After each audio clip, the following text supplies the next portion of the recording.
Ladies and gentlemen, hello, and you are watching TTV News with some latest events in Tay Ninh province. And now we come into details.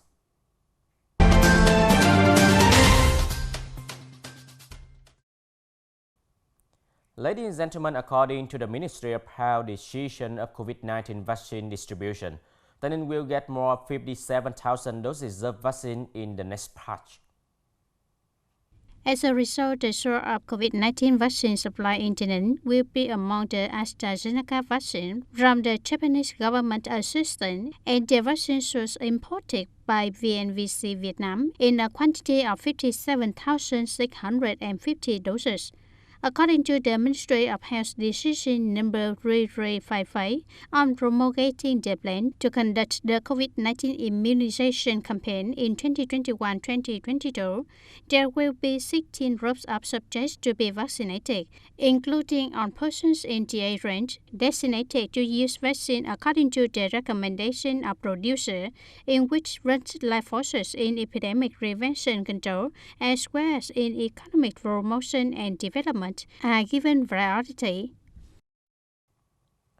It cannot mention to the voluntary blue shirt of union members and youth who have accompanied on levels, ranges, and localities in the prevention and control of the COVID-19 pandemic in the past. Many young people in the province have fostered the spirit of leading, registering willingly to join the local COVID-19 pandemic prevention and control forces. To fulfill the present needs for prevention and control of the COVID-19 pandemic, the Provincial Youth Union has launched and invited union members and young people around the province to register to engage in preventative activities. Consider this one of the significant activities of the ongoing Summer Youth Volunteer Campaign in the fight against the COVID-19 pandemic. In the spirit of wherever is in need and difficult, the youth are present. The Provincial Youth Union Standing Committee encourages union members and young people throughout the province to register as volunteers to participate in COVID-19 epidemic prevention control activities at intersectoral checkpoints across the province for COVID-19 pandemic prevention control. During the volunteering period, volunteers will be educated in required skill and related information, as well as fully supplied with medical supplies. This is a practical and meaningful volunteer activity. Ms. Hoàng Thị Thanh Thúy has issued a letter calling for and hoping to receive active engagement from young people. Ladies and gentlemen, the Central Committee for Mass Mobilization conducted a countrywide online conference on July 13, 2021 to evaluate the first 6 months of mass mobilization activities for the year, implement tasks for the last 6 months of 2021, and execute the assembly to implement the resolution. The 13th Party Congress passed the resolution on mass mobilization efforts. The conference was presided over by Ms. Bùi Thị Minh Hoài, Secretary of the Party Central Committee and Head of the Central Committee for Mass Mobilization.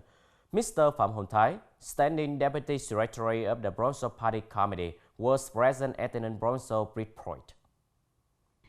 The Central Committee for Mass Mobilization advised the Politburo and the Secretariat of the Party Central Committee in the first 6 months of 2021 to direct on levels of party committees, party organizations, and the political system to focus on leading and directing the implementation of tasks of mass mobilization in 2021 with the concentration, promoting the implementation of grassroots democratic regulations yield several good outcomes.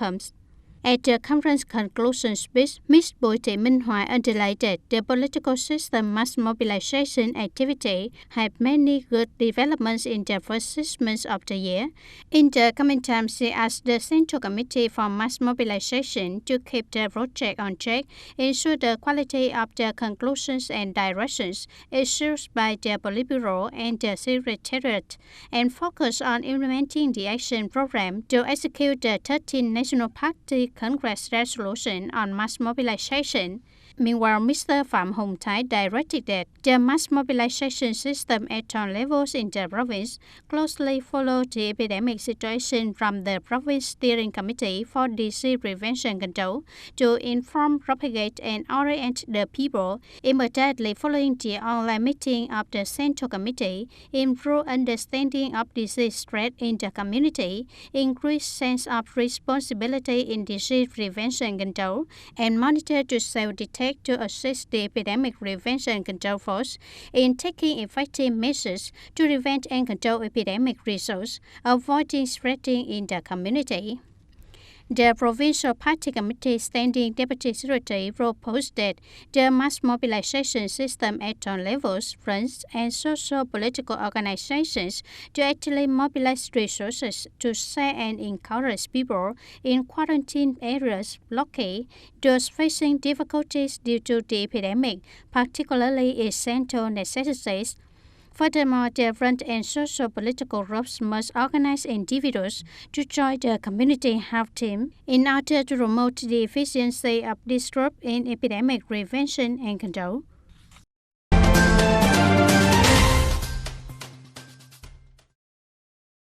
Recently, Colonel Nguyễn Văn Trải, Director of Provincial Public Security, and the delegation traveled to the Technical Logistics Department to celebrate the 75th anniversary of the People Police Equipment and Logistics Management Force.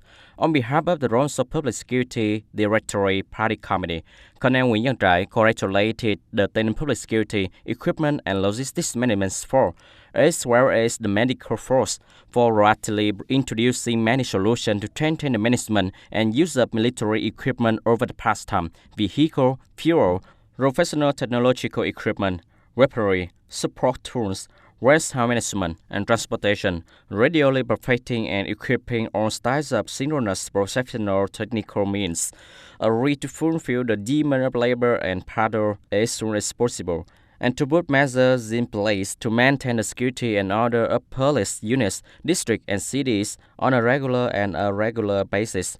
The Provincial Police Medical Unit has done an excellent job on counseling and caring for the health of provincial police officers and troops, particularly during the COVID-19 outbreak, when they urged the Provincial Police Board of Directors not to breed the illness.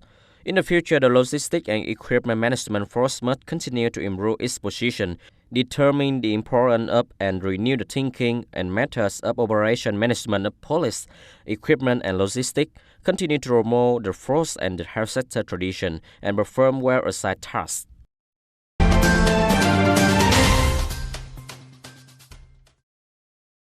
To keep the market situation and prices of essential goods under control during the COVID-19 epidemic, TayNin City Steering Committee for the Fight Against Smuggling, Commercial Fraud, and Counterfeit Goods organized a market inspection at the World Trade and TayNin City Market. The primary examined products in this batch included foodstuff, consuming goods, unprocessed meat, and fish up on toast and fresh food. The delegation examined the price listing and selling at the proper price, the supply of basic products, the quality of goods, food safety and cleanliness, and the labeling of goods. In general, most items are clearly and readily posted by small merchants. According to inspection, nevertheless, there are still many small traders who have not stated their selling prices in accordance with rules. The delegation issued a reminder and requested that the owner of the institution promptly publish the price and sell it at the correct price. If recidivism is to be punished in accordance with legislation. In the current complicated circumstances of the COVID-19 outbreak, the inspection is intended to reduce incidents to taking advantage of the epidemic scenario to establish extensive selling prices for vital commodities. Dear audience, the cassava harvest has begun in Tay Ninh province. This year, cassava tree not only has a big crop, but also a high price and profit, which has cassava farmers very delighted. The weather in the first few months of the year is thought to be particularly favorable for cassava growth and development. Cassava producers have taken the initiative to grow cultivars with high flow content, minimizing pests and illnesses. particularly leaf mosaic disease, as a result of lessons acquired from past seasons. Furthermore, the method and experience of farmers in caring for cassava plants contribute to the high output. This year, owing to the effect of the COVID-19 pandemic, cassava imports from Cambodia were limited, but demand for raw materials from processing industry was high. Thus, cassava prices were likewise a selling advantage. Farmers are expected to make a profit of 40 to 50 million Vietnam dong per hectare of cassava growing land after subtracting expenditures. Ladies and gentlemen, that's all for today TTV News. Thank you for joining with us and see you next time.